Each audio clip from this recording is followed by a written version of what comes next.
Hello दोस्तों, स्वागत है आपका एक नए क्लास में। जो बच्चे फोर्थ सेमेस्टर में, चाहे उनका डिस्क्रिप्टिव पेपर है, चाहे उनका ऑब्जेक्टिव पेपर है, भाई हमने जिम्मेदारी ले रखी है। आप सेकंड में हो, फोर्थ में हो, सिक्स में हो, किसी भी क्लास में हो, अगर आपके पेपर है हम आपके साथ में हैं। आज की इस वीडियो के बाद, ठीक है, जिन लोगों के डिस्क्रिप्टिव पेपर भी हैं वो लोग भी जाके मौज काट के आएंगे। सर जी चलिए शुरू करते हैं। सबसे पहले हमने यहाँ पे एक सिलेबस लिख दिया है सर जी, एटॉमिक स्ट्रक्चर प्रॉपर हमने सब कुछ ये पढ़ाया हुआ है। यहाँ पर हम आपको एक प्लेलिस्ट दे रहे हैं सर जी, ठीक है। उस प्लेलिस्ट के अंदर सबके वन शॉट दे रखे हैं। काहे के सर जी, चाहे वो मॉलिक्यूलर स्पेक्ट्रोस्कोपी हो, चाहे वो एलिमेंट्री क्वांटम मैकेनिक्स हो, चाहे वो IR स्पेक्ट्रोस्कोपी हो, चाहे वो NMR हो, मास स्पेक्ट्रोस्कोपी हो, ये सब कुछ हमने पढ़ाया हुआ है। डिस्क्रिप्शन में आपको प्लेलिस्ट दे रहे हैं, सारे वन शॉट देख डालो, जाके पेपर दे आओ। जाके जिन लोगों के ऑब्जेक्टिव पेपर है उनकी भी प्लेलिस्ट दे रहे हैं, कंप्लीट पढ़ाया हुआ, वो लोग भी देख लें। बस एक वन शॉट रह गई थी, यूवी स्पेक्ट्रोस्कोपी। इसे डिटेल में आज बताने वाले हैं। वीडियो कितनी बड़ी होगी पता नहीं, लेकिन 1 to 1 समझाएंगे, इस बात की गारंटी है। तो भाई अगर पहली बार देख रहा हो, इतना सब करने में, रिसर्च करने में बहुत मेहनत लगती है, तो सब्सक्राइब जरूर कर लेना। चलिए सर जी शुरू करते हैं आज के इस क्लास को। सबसे पहले हमने यहां पे लिख दिया है यूवी विजिबल स्पेक्ट्रोस्कोपी। क्या होती है जरा समझो भाई। यूवी का मतलब अल्ट्रा वायलेट, सभी को पता है, और विजिबल का मतलब होता है दृश्य प्रकाश, जो हमें दिखाई देता है, जो पूरा एक स्पेक्ट्रम होता है, जिसमें माइक्रोवेव्स होती हैं, रेडियो वेव्स होती हैं, अल्ट्रा वायलेट होती हैं, इंफ्रारेड होती हैं, विजिबल होती हैं। उन्हीं में से भैया यूवी विजिबल स्पेक्ट्रोस्कोपी को हम लोग निकाल लेंगे।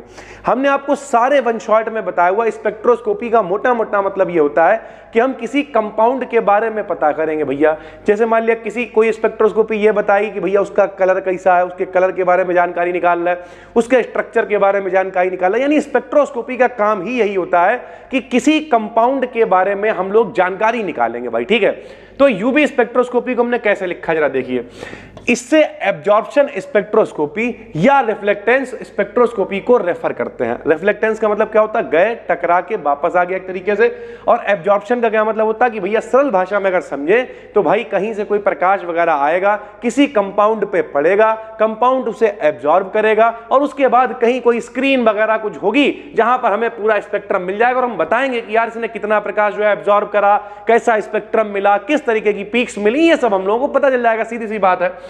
इसमें किसी कंपाउंड के द्वारा इलेक्ट्रोमैग्नेटिक स्पेक्ट्रम के यूवी रीजन, जाहिर सी बात है यूवी विजिबल स्पेक्ट्रोस्कोपी, तो या तो यूवी रीजन वाला जो पूरा रेडिएशंस है वो, या फिर विजिबल रीजन के कुछ पार्ट को एब्जॉर्ब कर लिया जाता है। भाई सीधी सी बात है। यानी मोटा मोटा कहें तो भैया वो वाली जो लाइट है, चाहे वो यूवी रीजन वाली हो और चाहे वो विजिबल रीजन वाली हो, उसमें भैया कौन कंपाउंड जो है वो एब्जॉर्ब कर लेगा, कुछ पार्ट को एब्जॉर्ब किया जाता तथा कंपाउंड की स्टडी करी जाती है। भाई उस कंपाउंड के बारे में बताएंगे, कितना एब्जॉर्ब करा है, इसका स्ट्रक्चर क्या है, किस तरीके से सारी चीजें हैं, इस पे हम लोग काम करेंगे भाई, ठीक है। अब जब ये एब्जॉर्ब करेगा तो भाई कुछ स्पेक्ट्रम हमें मिलेगा। जाहिर सी बात है, कंपाउंड पे जब पड़ेगा तो कंपाउंड को एब्जॉर्ब करेगा, कुछ हमें दिखाई देगा। तो वो जो दिखाई देगा, स्पेक्ट्रम का मतलब क्या होता है भाई, स्पेक्ट्रम का मतलब होता है ग्रुप, समूह, चठिया अपनी भाषा में कहते हैं भाई। जैसे हमारी जिंदगी में ही देखा जाए तो बहुत सारे स्पेक्ट्रम हैं। कई घिनौनों के स्पेक्ट्रम होंगे, कई ऐसे लोग होंगे जिनकी शक्ल देख के मूड खराब होता होगा, तो वो घिनौनों का स्पेक्ट्रम है। कई लोग जिनसे मिलने का मन करता होगा, अरे तुमसे मिलने को दिल करता है, तो अच्छे लोगों का भी स्पेक्ट्रम होगा। तो उसी तरीके से मेरे भाई स्पेक्ट्रम होता क्या, ग्रुप होता है। चाहे वो जैसे हम लोग ने हाई स्कूल में पढ़ा था, हाई स्कूल में क्या पढ़ा था, बिवग्योर पढ़ा था भैया, बिवग्योर, बैजानी, हप्पी नाला, वॉयलेट से लेके पूरा कहां तक पढ़ा था, रेड तक पढ़ा था हम लोगों ने सर जी, ठीक है। तो बिवग्योर क्या होता था, पूरा एक स्पेक्ट्रम हुआ करता था। उसी तरीके से स्पेक्ट्रम क्या है, जब किसी व्हाइट लाइट को, व्हाइट लाइट समझ रहे हो, श्वेत प्रकाश कह लो, किसी कंपाउंड में से होकर प्रवाहित किया जाता है, तब स्पेक्ट्रम में ब्लैक लाइंस दिखाई देती हैं। देखो किसी कंपाउंड पे लाइट पड़ी और हमें कुछ ब्लैक लाइंस दिखाई देने लगेंगी, क्योंकि कंपाउंड कुछ रेडिएशंस को एब्जॉर्ब कर लेता है। ये ब्लैक लाइंस ही एब्जॉर्प्शन स्पेक्ट्रम कहलाती हैं। यानी जो कंपाउंड में हमें क्या ब्लैक लाइंस दिखाई देंगी, उन्हें ही हम लोग कहेंगे एब्जॉर्प्शन स्पेक्ट्रम। एब्जॉर्ब की गई रेडिएशंस की वैल्यू कंपाउंड के स्ट्रक्चर एवं रेडिएशंस की वेवलेंथ पर डिपेंड करती है। यानी कंपाउंड का स्ट्रक्चर कैसा है, अभी हमने आपको बताया, उसी हिसाब से वो एब्जॉर्ब करेगा। उसके अलावा जो रेडिएशंस आ रही हैं उनकी वेवलेंथ कैसी है। वेवलेंथ समझते हो, 1 सेकंड में चली गई दूरी को वेवलेंथ कहते हैं, कितना वो चल पा रही हैं, तो उस पर भी डिपेंड करेगा भाई, ठीक है। कंपाउंड के द्वारा एब्जॉर्ब हुई एनर्जी से इलेक्ट्रॉन लोअर एनर्जी लेवल से हायर एनर्जी लेवल में जंप कर जाता है, तथा इलेक्ट्रॉन बॉन्डिंग ऑर्बिटल से एंटी बॉन्डिंग ऑर्बिटल में ट्रांसफर हो जाता है। जब एनर्जी मिलेगी तो भैया क्या होगा, जाहिर सी बात है जिसे एनर्जी मिलती है, अभी हमें 2 करोड़ रुपए पड़े मिल जाए भाई चौड़े हो जाएंगे, अभी जो है ऐसे नहीं अंधाधुंध यहाँ पढ़ाते रहते हैं, हमारे 10 करोड़ रुपए खाते में आ गए तो क्या करेंगे, पढ़ाएंगे, लेकिन फिर क्या अंधाधुंध नहीं कि 24 घंटे यहाँ मचे रहते हैं, बैग यहीं पड़ा है, बिस्तर यहीं पड़ा है, खाना ये, फिर ऐसी हरकतें थोड़ी होंगी। फिर कहीं एक आध वीडियो बनाई, दोस्तों ये है मेरी गाड़ी, ये है मेरा भौकाल, ये है मेरा जलवा, इस तरीके वाली चीजें होंगी सर जी, ठीक है। हालांकि हमें मिले तब भी हमारा ऐसा जलवा नहीं होगा, क्योंकि हम एक अलग सोच के आते हैं, उस पर कभी हम अलग से चर्चा करेंगे। लेकिन फिलहाल इलेक्ट्रॉन को जब एनर्जी मिलेगी तो वो ग्राउंड स्टेट से कहां चला जाएगा, एक्साइटेड स्टेट में भैया ट्रांसफर हो जाएगा सर जी, ठीक है। थ्योरी ऑफ यूवी स्पेक्ट्रोस्कोपी, इस तरीके के भाई जो है वो बॉन्डिंग एंटी बॉन्डिंग ऑर्बिटल आपको दिखाई देंगे। जैसे कभी कभी कहता है ट्रांजिशन बताओ, तो ट्रांजिशन भी आप दिखा सकते हो। जैसे क्या है, ये सिग्मा है भाई, ठीक है, ये सिग्मा स्टेट है, ये बॉन्डिंग स्टेट है, पाई है बॉन्डिंग स्टेट है, एन का मतलब नॉन बॉन्डिंग स्टेट है सर जी, ठीक है। पाई स्टार इसका उल्टा है भैया, स्टार लगा के हम लोग बचपन से पढ़ते चले आ रहे हैं, 4th सेमेस्टर में, अब इतना तो पता ही है, तो स्टार लगा देते तो एंटी बॉन्डिंग हो गया सर जी, ठीक है। ऐसे ही ये सिग्मा स्टार है तो ये क्या है, एंटी बॉन्डिंग है भाई, ठीक है। अगर सिग्मा से इलेक्ट्रॉन जंप करके जा रहा सिग्मा स्टार में तो वो ट्रांजिशन कहलाएगा, sigma two sigma star transition. ऐसे ही अगर पाई से पाई स्टार में जाएगा, मान लिया पाई से पाई स्टार में जा रहा तो वो पाई टू पाई स्टार ट्रांजिशन कहलाएगा। सिग्मा से पाई स्टार में जाएगा तो sigma two pi star transition कहलाएगा। यानी अगर हम लोग ओवरऑल बात करें तो इस तरीके से ट्रांजिशन होंगे। बॉन्डिंग वालों को हम लोग नॉर्मल दिखाएंगे, एंटी बॉन्डिंग वालों को हम लोग स्टार लगा के दिखाएंगे भाई, ठीक है। उसके बाद अगर हम लोग बात करें, अब हम लोग पता कैसे करेंगे, तो हमने यहां पे क्या लिखा, हमने लिखा कि जब किसी मॉलिक्यूल को यूवी या विजिबल लाइट से पास करते हैं तब इलेक्ट्रॉन ग्राउंड स्टेट से एक्साइटेड स्टेट में चला जाता है। एल्केन्स, एल्केन सभी को पता होगा भैया, एल्केन क्या होते हैं, सिंगल बॉन्ड वाले, और सारे सिंगल बॉन्ड सिग्मा बॉन्ड होते हैं, तो एल्केन्स में sigma two sigma star transition मिलेगा। ऐसे ही जितने भी कार्बोनिल होते हैं, कार्बोनिल क्या होते हैं, कार्बोनिल का मतलब हो गया CHO हो गया सर जी, ठीक है, या फिर C डबल बॉन्ड हो, कीटोन, देखो इसमें डबल बॉन्ड आ गया, तो डबल बॉन्ड जब होता है तो उसे क्या कह देते हैं भैया, पाई। सभी को पता है सिंगल बॉन्ड में सिग्मा होता है, डबल बॉन्ड में एक सिग्मा एक पाई होता है, ट्रिपल बॉन्ड में एक सिग्मा 2 पाई होते हैं। तो जो कार्बोनिल कंपाउंड है इनमें sigma two pi star transition होता है। ऐसे ही एल्कीन है, एल्कीन में भी डबल बॉन्ड होता है। कार्बोनिल है, इनमें पाई टू पाई स्टार ट्रांजिशन पाया जाता है सर जी, ठीक है। तथा एब्जॉर्ब रेडिएशन को क्या कहते हैं, स्पेक्ट्रोमीटर की हेल्प से कैलकुलेट कर लेते हैं। यानी जो भी रेडिएशन एब्जॉर्ब होगा, कौन एब्जॉर्ब करेगा, कंपाउंड एब्जॉर्ब करेगा, उसे हम स्पेक्ट्रोमीटर की हेल्प से कैलकुलेट कर लेंगे और उससे एक अंदाजा लगाएंगे कि ये जो कंपाउंड है इसकी क्या स्टडी हम लोग कर सकते हैं भाई, ठीक है। तो अब हमने लगा दिया यहाँ पर यूवी विजिबल स्पेक्ट्रोमीटर, बहुत आसान है, सुनो। यहाँ पर एक लैंप रखेंगे, कुछ लेंसेस वगैरह लगाएंगे, ठीक है। इस तरीके से कुछ लेंस वगैरह सेट करेंगे कि भैया हमारे पास क्या है, हमारे पास 2 यहाँ पर सरल भाषा में कह दे रहा भैया, 2 यहाँ पे सेल भरे हुए रखे हुए हैं, एक आइडियल सेल है यानी आदर्श है, और एक कोई भी नॉर्मल सेल है। इस तरीके से सेट करेंगे कि जो यहां से आने वाला रेडिएशन है वो इन दोनों पे आके पड़े। इन दोनों पे पड़ने के बाद क्या होगा, यहां पर एक रिकॉर्डर रखा होगा जो रिकॉर्ड करेगा और हमें स्पेक्ट्रम प्राप्त हो जाएगा भाई, सीधी सी बात है, बेसिक सी थ्योरी है बिल्कुल भाई, ठीक। तो हमने जो यहां पे बनाया है वही लिख दिया। किसी कंपाउंड के यूवी विजिबल स्पेक्ट्रम को स्पेक्ट्रोमीटर से कैलकुलेट करने के लिए इसमें एक एनर्जी सोर्स लेते हैं, जो यहां पे लैंप रखी हुई है, जिसे क्या करते हैं, ड्यूटीरियम लैंप कह देते हैं। क्या कह देते हैं सर जी, जिसे ड्यूटीरियम लैंप कह देते हैं, जो 375 नैनोमीटर से कम वेवलेंथ प्रोड्यूस करता है। यानी जो इससे वेवलेंथ निकल के आ रही है वो कम है, ज्यादा वेवलेंथ नहीं है भाई, ठीक। जिस कंपाउंड का स्पेक्ट्रम हमें ज्ञात करना है, जाहिर सी बात है स्पेक्ट्रम किसी कंपाउंड का ज्ञात करना है, उनका सॉल्यूशन बना लेते हैं। इस सॉल्यूशन को सिलिका सेल में 1 सेंटीमीटर भर देते हैं, मतलब वही जो आइडियल सेल है उसके अंदर भर देंगे, और एक सॉल्वेंट तथा आइडियल तथा दूसरे सेल में प्योर सॉल्वेंट को भर कर रखते हैं। जिसके सॉल्वेंट समझ रहे हो आप, जो घुलता है वो विलय यानी सल्यूट, जिसमें घुलता है वो होता है भैया क्या, सॉल्वेंट। तो जो प्योर सॉल्वेंट है जिससे तुमने सॉल्यूशन बनाया वो दूसरे वाले सेल में भर देते हैं। अब क्या करेंगे भैया, यूवी विजिबल रेडिएशन के समान इंटेंसिटी वाला 2 किरण पुंज, समझ रहे हो, लाइट सोर्स में से एक आइडियल जो अपने पास सेल है उसके ऊपर पड़ेगा, एक प्योर सॉल्वेंट पे पड़ेगा। आइडियल लाइट सोर्स की इंटेंसिटी को हम लोग IS से लिख देंगे, ठीक है। जो दूसरे वाले सेल से निकल के जाएगी उसे हम लोग IR कह देंगे। और अगर जो भैया है, यदि कंपाउंड किसी वेवलेंथ पर लाइट को एब्जॉर्ब करता है तब IS का मान IR से कम होगा। यानी हमने 2 सेल ले रखे हैं, एक के लिए हमने क्या इंटेंसिटी मान ली, IS मान ली, एक के लिए IR मान ली, जो निकल के आ रही। यहां पे रिकॉर्डर लगा हुआ है, रिकॉर्डर चेक करेगा, अगर IS का मान जो है वो IR से कम आ जाता है, इसका मतलब तब कंपाउंड ने कुछ रिकॉर्ड करा है, कुछ एब्जॉर्ब करा है भाई, ठीक है। स्पेक्ट्रोफोटोमीटर पर स्पेक्ट्रम का रिकॉर्डर द्वारा स्पेक्ट्रम रिकॉर्ड हो जाता है, और रिकॉर्डर के द्वारा हम लोग स्पेक्ट्रम को कैलकुलेट कर लेते हैं भाई, ठीक है। ये पूरा भैया एक पूरा एक कहते हैं नहीं, एक पूरे का पूरा जो है जो स्पेक्ट्रोस्कोपी है वो एक तरीके से विद स्पेक्ट्रोमीटर हमने खत्म कर दी है। उसके अलावा इस यूनिट में भाई वुडवर्ड फिशर रूल है। ये क्या होता है, बहुत आसान है। वुडवर्ड फिशर रूल क्या करेगा, वेवलेंथ को कैलकुलेट करना सिखाएगा कि भैया कोई कंपाउंड है उसके लिए आप वेवलेंथ कैसे कैलकुलेट कर सकते हो। खास करके इन्होंने एल्कीन के लिए बताया, डाईईन के लिए बताया, यानी डबल बॉन्ड वालों के लिए बताया। तो ये रूल बहुत आसान हमने लिख भी दिया जो सिलेबस में है। For calculation of lambda max for conjugated diene. Conjugated का मतलब समझते होगे अल्टरनेट, ठीक है, एक डबल बॉन्ड, एक सिंगल बॉन्ड, एक डबल बॉन्ड, इस तरीके से जब चलेगा तो उसे कॉन्जुगेटेड डाईईन कह देते हैं भैया, ठीक। ईन का मतलब डबल बॉन्ड, डाई मतलब दो डबल बॉन्ड भाई, ठीक। तो क्या तरीका होगा, नियम क्या है सुनो। सबसे पहले हम लोग एक बेस वैल्यू लिखते हैं, ठीक। बेस वैल्यू कैसे लिखेंगे, कितनी वैल्यू लिखेंगे वो समझो पहले। ये नियम कह रहा है कि भाई सबसे पहले आपको बेस वैल्यू लिखनी है अगर आपको लैम्डा मैक्स निकालना है। बोले वो भी हम बता रहे हैं उतनी लिखनी है भाई। तो कितनी लिखोगे, तो बोले अगर कोई ए साइक्लिक कॉन्जुगेटेड डाईन मतलब कोई सीधा सीधा है, जैसे इस तरीके से CH2 double bond CH, single bond CH, double bond CH2, देखो डबल सिंगल डबल इस तरीके से चल रहा ना, double bond single bond double bond चल रहा भाई, सीधी सी बात है।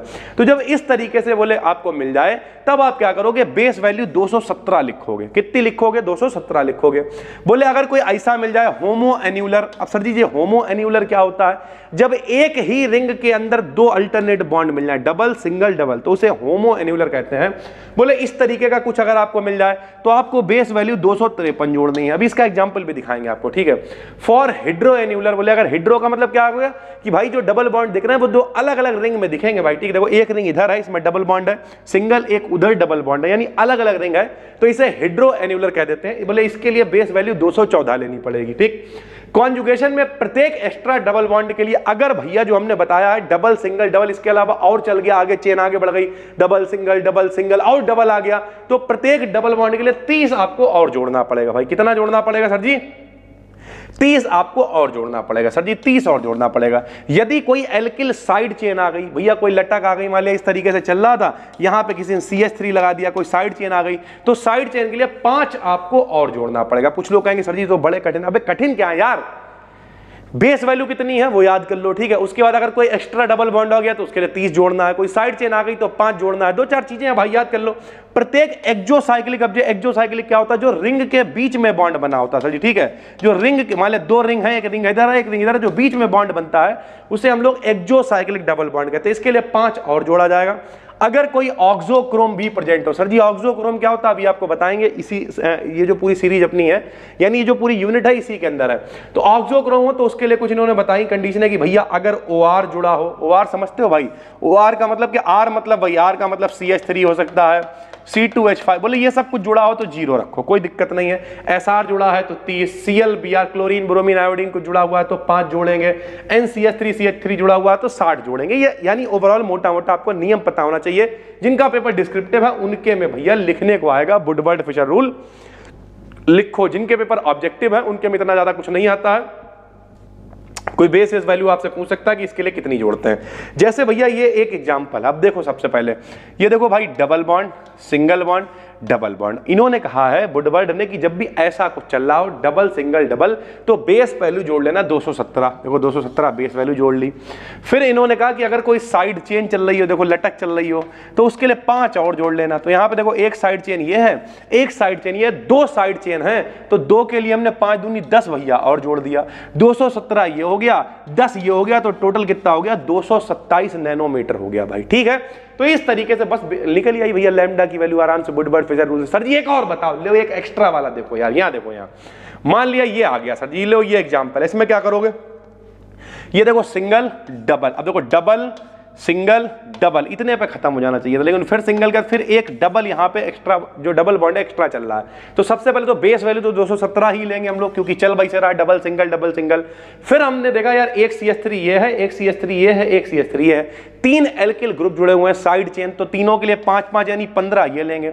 अब यहीं पे खत्म हो जाना चाहिए था, लेकिन एक डबल बॉन्ड एक्स्ट्रा है, तो एक्स्ट्रा डबल बॉन्ड के लिए हम लोग 30 नैनोमीटर और जोड़ देंगे। सबको जोड़ोगे 217 15 30 262 नैनोमीटर डिनोमिनेटर टोटल आंसर आ जाएगा। तो इस तरीके से वुडवर्ड फिशर रूल काम करता है भाई, ठीक है। उसके बाद कुछ बेसिक सी चीजें आपसे पूछी जा सकती है, बेथोक्रोमिक शिफ्ट क्या होती है, या रेड शिफ्ट, ठीक है, ब्लू शिफ्ट क्या होती है, हिप्जोक्रोमिक शिफ्ट क्या होती है। जिन्होंने ऑब्जेक्टिव वाली पूरी सीरीज देखी हुई है उसमें डिटेल में पढ़ाया हुआ। भाई हम तो कहेंगे आपसे कि जो लोग यहां तक वीडियो को देख रहे हो, अगर आपके पेपर ऑब्जेक्टिव भी हैं तब भी आप इन सारे वन शॉट को देखो। डिस्क्रिप्शन में हम प्लेलिस्ट इसीलिए दे रहे हैं, इकट्ठी करके दे रहे हैं। सारे वन शॉट को अगर आप देखोगे, इस बात की देखो भाई, एक पेपर में टिक लगा के पास हो जाना अलग कंडीशन है, कोई भी पास हो सकता है। बाद में बच्चा कहता है बीएससी करके क्या मिला, अरे भाई ये हम देखो पढ़ा रहे नहीं पढ़ा रहे, हाँ हमें भी पढ़ा, हमें पढ़ाते हुए टाइम हो गया, लेकिन कभी कभी हमें भी रिसर्च करनी पड़ जाती है, लिखना पड़ता है, सारी चीजें इकट्ठी करनी पड़ती है, टाइम लगता है, लेकिन कम से कम पढ़ा तो सकते हैं। अगर आपने डिस्क्रिप्टिव पढ़ा ही नहीं, केवल जाके गोले लगाए, तब क्या करोगे भाई। तो पढ़ना जरूरी है। आप सारे वन शॉट को देख डालो, बहुत ज्यादा टाइम नहीं लगेगा। 7 से 8 वन शॉट है भाई, आपको सिर्फ क्या करना है, एक बार बैठना, सुबह से शाम तक खत्म हो जाएगी। उसके बाद अगर पेपर ऑब्जेक्टिव है तो चांदी कट जाएगी, क्योंकि ऑब्जेक्ट आपने सारा सुना हुआ है, सारा कंटेंट दिमाग में घूम रहा होगा, जाके फटाफट टिक लगाया होगा जाके। तो ऑब्जेक्टिव की प्रैक्टिस करो, बाद में पहले सारे वन शॉट देख डालो भाई, ठीक है।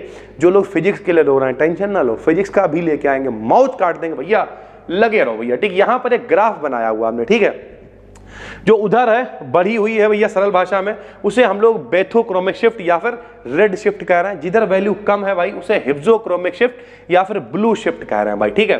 अब समझाते हैं आपको कैसे। सबसे पहले मैंने लिखा बेथोक्रोमिक शिफ्ट या रेड शिफ्ट। जब एब्जॉर्ब होने वाली पीक्स लॉन्ग वेवलेंथ की ओर डिस्प्लेस होती हैं तब इसे बेथोक्रोमिक शिफ्ट कहते हैं। यानी सरल भाषा में जब कंपाउंड जो है एब्जॉर्ब करेगा रेडिएशंस को और वेवलेंथ बहुत ज्यादा मिले भैया, तो उसे बेथोक्रोमिक शिफ्ट या रेड शिफ्ट, सरल भाषा में समझो ऐसे याद रखो, हम लोग गाड़ी चलाते हैं तो जब वैल्यू बढ़ती है तो रेड की तरफ जाती है ना, तो यानी वेवलेंथ अगर बढ़ रही है तो उसे रेड शिफ्ट कह देंगे, बढ़ी हुई शिफ्ट कह देंगे भाई, ठीक है।